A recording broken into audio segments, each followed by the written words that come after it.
Assalamualaikum warahmatullahi wabarakatuh. Hadir di ruang siar hari ini bersama Tovan Agustian, founder Ekuator atau Content Creator Indonesia. Selamat datang, Bang. Terima kasih. Dari Malang ke Aceh, luar biasa. Terima kasih. Sama-sama. Terima kasih banyak, Bang. Diundang ke sini jauh-jauh ya. Iya. Bang, kita pengen dengar cerita. Yang pertama, Abang sudah melalang buana lah, terutama masuk dan menjadi ya inspirasi lah mungkin buat teman-teman komunitas daerah. Tidak hanya di Aceh, tapi di Toraja, di Indonesia daerah timur dan lain sebagainya. Apa sih motivasi sehingga tergerak untuk melakukan gerakan film? Ya, sebelumnya terima kasih buat Bang Faisal dan kawan-kawan di KPIA. Sebelumnya mungkin tadi perkenalannya saya lebih ke, kalau dibilang profesi itu, kalau konten kreator itu kayaknya kekinian sekali gitu ya. Tapi mungkin saya lebih suka disebut dokumentaris saja gitu ya. Dokumentaris saja. Nah, tadi kembali ke pertanyaan Bang Faisal gitu ya, kenapa kemudian saya sering ke daerah dan membuat movement begitu. Awalnya saya mengenal film dan aktivitas audiovisual ini memang dari kampus awalnya ya. Dari kampus. Kemudian tapi tidak spesifik kepada film. Jadi pada fase tertentu teman-teman itu dibebaskan untuk memilih sesuai passionnya. Ada yang ke video klip, ada ke yang film fiksi, ada yang ke dokumenter dan segala macam. Saya berawalnya dari film fiksi pendek, kemudian film-film dokumenter. Nah, melalui film-film dokumenter ini saya punya kesempatan untuk keliling ke beberapa tempat ya, ke hampir semua pulau besar di Indonesia. Saya datangi untuk membuat film awalnya. Dan secara tidak sengaja ketika kita datang ke satu daerah, kita kan pasti kenal seseorang. Pasti ya. Pasti ya. Pasti. Nah, dari situlah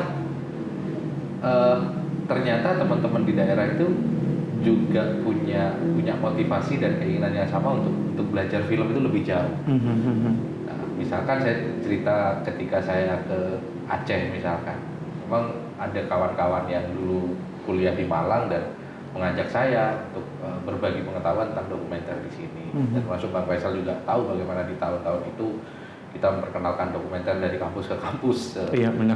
Aceh gitu kan. Nah, proses ini yang menjadikan kesadaran baru buat saya bahwasanya film ataupun produk audiovisual pada saat itu bisa dilakukan oleh siapa saja di mana saja. Cuman memang kelemahan kita di saat itu adalah akses terhadap peralatan ya. Karena pada saat itu kan masih aktivitas buat film itu masih mewah, masih alatnya mahal-mahal. Tapi kemudian semakin kesini peralatannya semakin mudah dan murah, sehingga semua orang mungkin kan untuk belajar tentang ilmu audiovisual, terlebih dokumenter. Mungkin kalau di Aceh salah satunya yang move-nya sustain ya Aceh Documentary mungkin ya. Selain juga bertumbuh komunitas-komunitas film yang lain yang saya perhatikan itu. Ketika saya ke Toraja misalkan, saya menemui banyak sekali teman-teman yang punya basic syuting upacara adat. Ya, jadi mereka punya rutinitas dia lah syuting, karena sekali job upacara adat itu bisa 7 hari kan. Nah, saya datang dan teman-teman itu memperkenalkan, ayo coba yuk kameramu kita bikin film, kita coba kenalin tentang narasi, bagaimana bercerita lewat audiovisual. Nah, ini yang kemudian akhirnya saya semakin yakin bahwasanya film, audiovisual atau konten hari ini disebutnya, ini tidak semata-mata berelasi dengan hal yang sifatnya ekonomi saja. Karena kalau mau yang ekonomi mungkin ya itu di Jakarta tempatnya.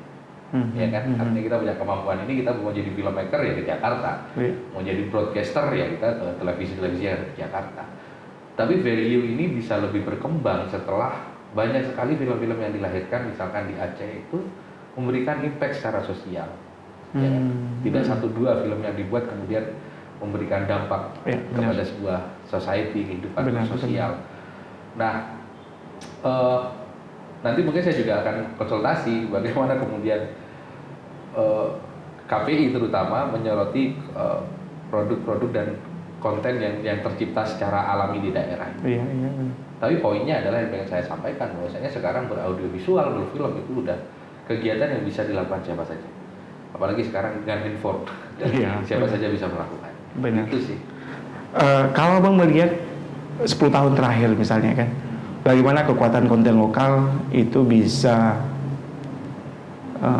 viral mungkin secara independen atau bisa ya minimal mengubah suatu daerah atau suatu subjeknya lah. Kalau daerah mungkin terlalu besar subjeknya. Terus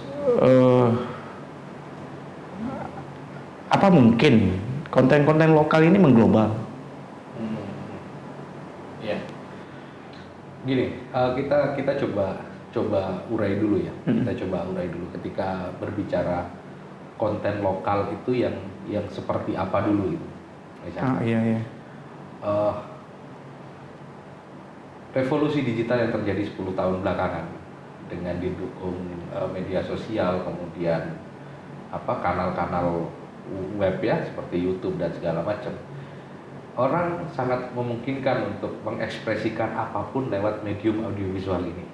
Ya kan? Ya, sekarang kita di YouTube cari konten apa aja ada. Iya, setuju. Ya kan? Lokal atau tidaknya ini kan kemudian sangat bergantung pada kebutuhan konteks komunikasi. Bahwasanya ada konten-konten yang memang bisa viral di satu kawasan daerah, kan? Tapi tidak dikenal di wilayah lain. Baik itu yang sifatnya hiburan atau sifatnya apapun, tutorial atau apapun. Tapi ada juga konten-konten yang berasal dari daerah, tapi itu justru mampu menjawab kebutuhan secara dalam konteks komunikasi ya, menjawab kebutuhan masyarakat secara luas, misalkan hiburan. Banyak sekali contoh konten kreator dari daerah ya dengan membawa lokalitasnya, tapi justru dikenal secara nasional ya kan? dan mereka sustain. Kalau yang dari Medan itu kalau nggak salah Mak Betty ya, Mak Betty itu sangat viral dan bisa diterima di seluruh Indonesia karena konteks kebutuhan komunikasi atas hiburan, dia memberikan alternatif dengan gayanya, dengan aksen kemedanan dan segala macam. Tapi banyak juga konten-konten sekalipun dari Jawa yang mungkin tidak berhasil menasional, tapi mampu menjawab kebutuhan komunikasi masyarakat di wilayah tersebut. Tetapi pertukaran itu kan pasti saja terjadi, ya kan? Bagaimana kemudian saya bisa lagu-lagu Aceh bisa sangat familiar melalui TikTok sekarang itu. Banyak lagu Aceh yang viral lewat TikTok yang akhirnya orang nyari ini lagu siapa sih? Oh ini ternyata lagu Aceh. Menjadi salah satu pilihan jadi musiknya TikTok. Tapi justru background musiknya TikTok. Kanal ini memang sekarang kecenderungannya seperti memang disruptif, udah kecenderungan kacau gitu ya. Tetapi lagi-lagi segala perubahan itu bagaimana kita menyikapinya saja dari sisi positif maupun negatifnya gitu. Kalau konten kreatornya sih banyak yang positif ya, cuman netizennya kadang masih banyak ya. Tapi ini satu kemana-mana gitu. Dan melihatnya satu fenomena baru tentang bagaimana distribusi konten audiovisual ini sudah sangat luar biasa dan membutuhkan kontrol, membutuhkan pengawasan terutama atas kesadaran untuk memilih konten itu. Siap. Ini kan semua dulu ya. Oke. Tadi ulang sampai mana sih? Atau belajar di kampus jelas ada definisi secara resmi gitu ya. Misalkan tapi kemudian ketika bicara film saja dulu, semuanya kan berasal dari film ya. Film itu ketika dilihat dari mediumnya, ya maka film itu semacam helai selulosa itu, seluloid itu, yang kemudian itu peka cahaya dan mampu digunakan untuk merekam refleksi gambar melalui lensa. Itu film.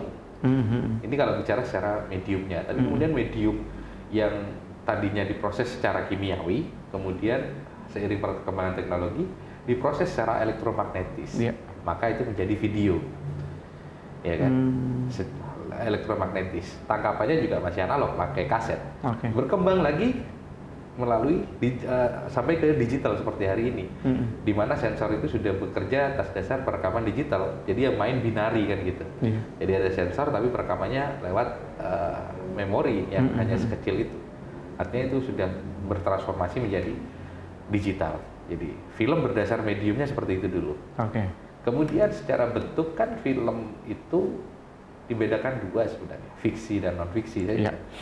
Fiksi itu yang berangkat dari sifatnya imajinasi begitu kan, atau dikreasikan, sedangkan non fiksi juga berkembang. Yang paling dikenal paling pertama adalah dokumenter, non fiksi. Kemudian berkembang lagi, mungkin perkembangan terbaru dari non fiksi adalah vlogging,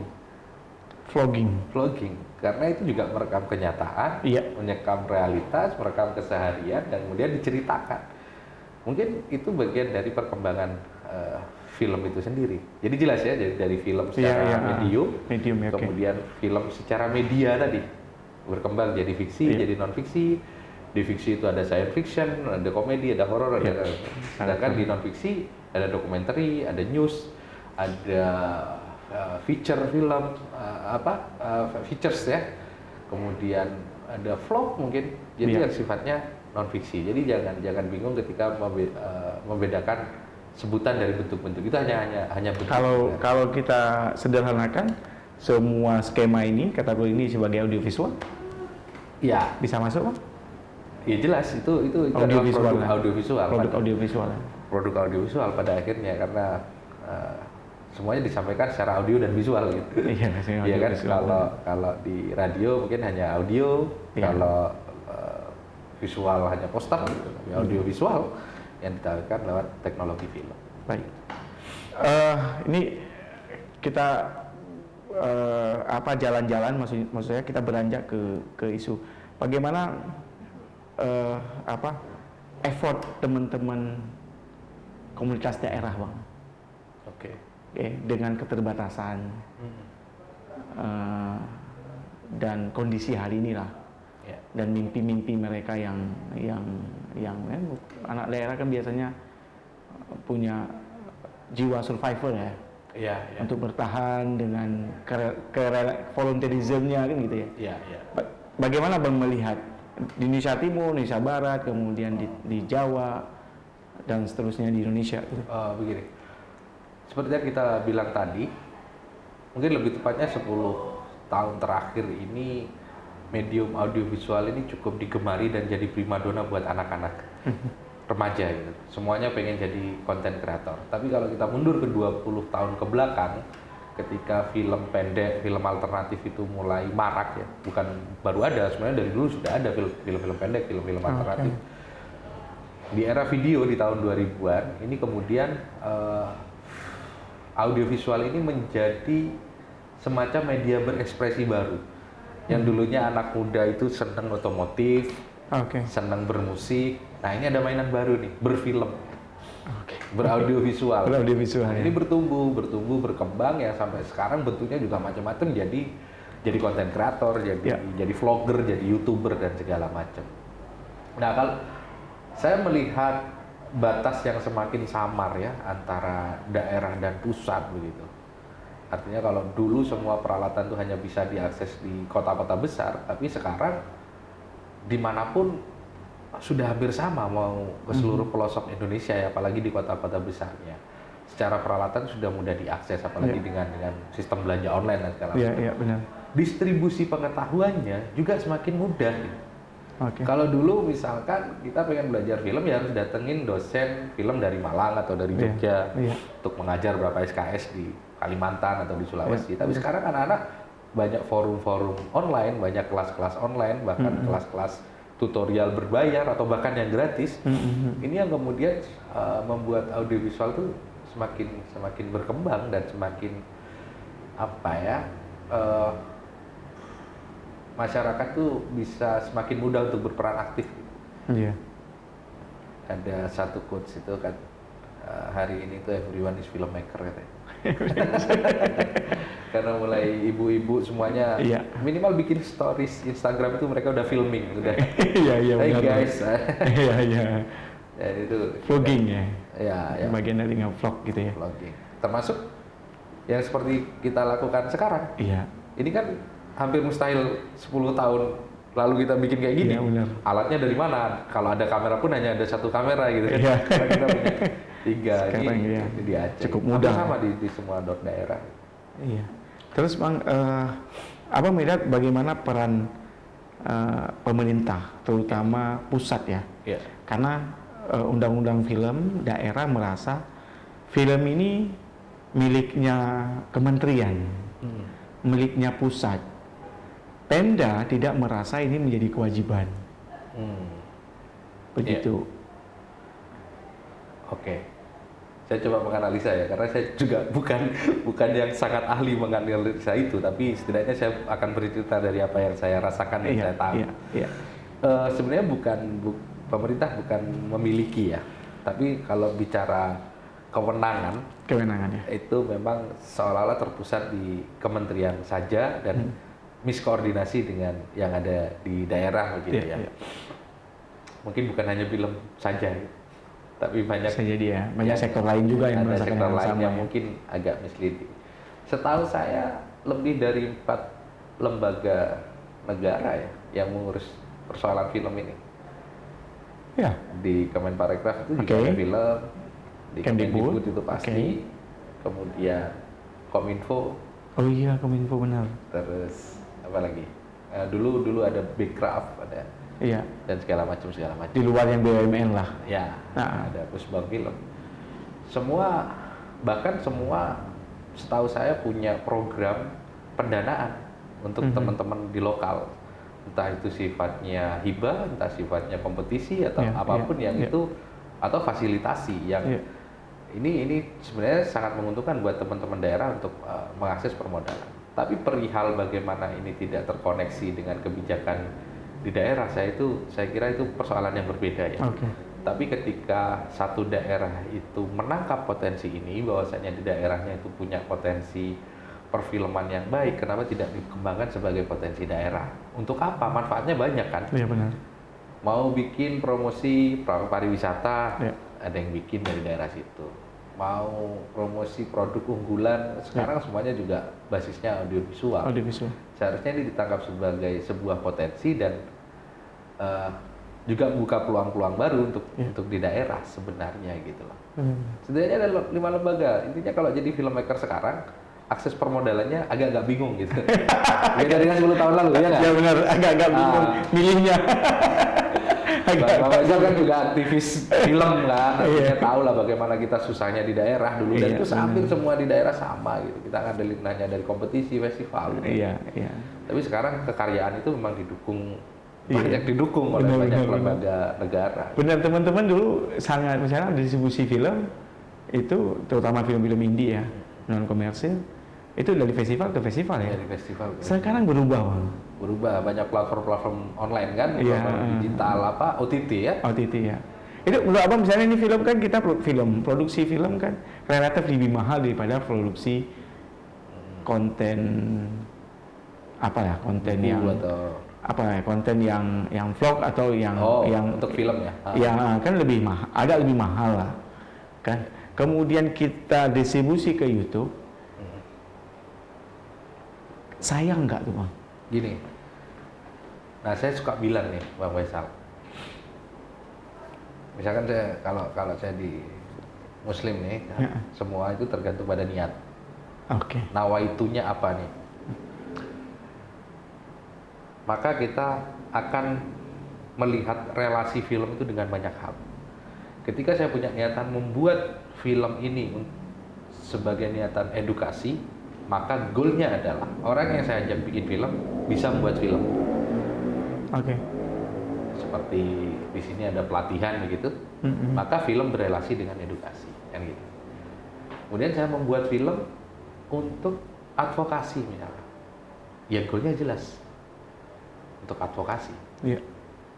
Impactnya jelas, goalnya apa? Mendorong kebijakan pemerintah atas satu hal, atas sesuatu yang terjadi. Atau goal yang lain, misalkan ekonomi. Nah, ketika bicara film yang berrelasi dengan ekonomi, saya rasa ini cukup kompleks ya, karena saya juga punya pengalaman bagaimana membuat film panjang yang harus ditayangkan di jaringan bioskop itu juga sangat tidak mudah, sangat-sangat tidak mudah bagi saya yang memproduksi film itu di daerah. Gitu. Kemudian ada alternatif lain, misalkan saya berharap keuntungan secara ekonomi dari YouTube. Bisa saja ketika kita betul-betul mempelajari bagaimana algoritma YouTube itu bekerja. Tidak sedikit orang yang menawarkan konten filmnya dan viral di YouTube, mendapat keuntungan dari situ. Nah, lagi-lagi kalau berbicara untung rugi, terkadang akhirnya kita jatuhnya gini, film tidak hanya dilihat sebagai sebagai komoditas ekonomi kan akhirnya. Ya benar. Tapi kita juga akhirnya bicara nilai, bicara value, jangan kita nggak dapat duitnya tapi dapat impact yang besar dari apa yang pernah kita buat, perubahan-perubahan. Benar. Saya masih meyakini itu karena saya juga sebagai filmmaker juga masih belum berhasil jadi konglomerat Bang. Gitu ya, bercandanya kan gitu. Di film itu belum bisa jadi konglomerat gitu, tapi happy terus gitu. Iya, happy itu yang membedakan. Gitu. Berarti kan ada nilai gitu, ada nilai. Value lain yang gitu. Saya bisa datang dan duduk di sini juga gara-gara film gitu. Iya, ada kemewahan lain gitu. Iya. Ada kemewahan lain. Gitu. Seru. Iya. Oke. Kalau saya balik nanya boleh nggak ya? Host ditanya orang. Saya tidak menanyakan sebagai host, tapi kalau boleh ini untuk menambah wawasan dan pengetahuan saya tentang bagaimana KPI itu sendiri bekerja di sebuah daerah, terutama yang kaitannya dengan film misalkan. Kita bisa share nggak tuh? Oh boleh. Iya, sebenarnya gini Bang, KPI itu kan bagian dari yang dipilih oleh masyarakat ya. Melalui DPL. Dengan segala rentetan tesnya lah gitu sampai dengan dipilih sama DPR. Perlu teman-teman masyarakat tahu bahwa tidak semua teman-teman komisioner itu paham audiovisual secara umum ya. Harus jurusan komunikasi. Karena komisioner KPI itu produk politik. Begitu. Jadi artinya memang yang nggak di Aceh, di daerah lain KPI pusat juga sama. Artinya dari circle yang berbeda, dari ekosistem yang berbeda, dari profesi dan ekonomi yang berbeda-beda. Begitu. Bicara KPI Aceh misalnya ya, begitu. Mungkin di priorisasi kami, karena saya orang film punya konektivitas dengan teman-teman pelaku film, bisa menghook film ini tayang di televisi. Tapi memang filmmaker nggak mau ditayang di televisi secara gratis. Itu artinya televisi mungkin kalau di daerah televisi televisi jaringan ya, yang hadir di Aceh itu sudah pos biaya sudah fix. Artinya untuk buka program baru, membeli konten konten lokal itu sebuah tantangan buat mereka ya. Gitu. Yang paling mudah adalah kita nawarkan langsung ke pusatnya. Ke kantor pusatnya. Televisi lah begitu ya. Artinya misalnya kita punya ada 200 judul film, mereka kurasi atau sudah kita kurasi, kemudian tayang di platform televisi gitu, karena kewenangan. Berarti sorry saya potong ya. Maksudnya itu secara fungsi relasi gitu ya. Kemudian secara misalkan ada nggak fungsi pengawasan gitu, fungsi kepada konten-konten kreator misalkan yang wah ini melanggar norma nih apalagi di Aceh nih, misalkan ada gitu nggak? Harusnya ada dong ya. Harusnya ada. Gini, tugas KPI di penayangan. Di produksi tidak ada urusan. Di dapurnya di dapur, kemudian di penayangan, kemudian ada komplain masyarakat baru kita maju. Komplainnya apa? Kemudian kita punya pedoman perilaku penyiaran yang menjadi basis melanggar atau tidak. Artinya yang dicermati kan adalah konten-konten lokal itu ya, yang mungkin tayang tidak hanya di TV kan? Tugasnya kalau TV langganan itu, kalau mereka 10% dari jam tayang, kalau mereka tayang 20 jam berarti 2 jam. Oke. Itu yang kita tugas KPID. Oke. Sisanya tugas KPI Pusat. Ya. Terima kasih informasinya. Tapi sama lupa tadi duduknya gitu dari tadi. Iya, nggak apa-apa emang Nggak gini. apa-apa. Bang. Iya, ya podcast santai. Ya. Santai Bang, kan lebih nyaman ini Bang. Makasih banyak Bang Faisal Tapi ini biar ini. informasi tentang KPI karena saya juga perlu pencerahan juga. Oke Bang, apa namanya?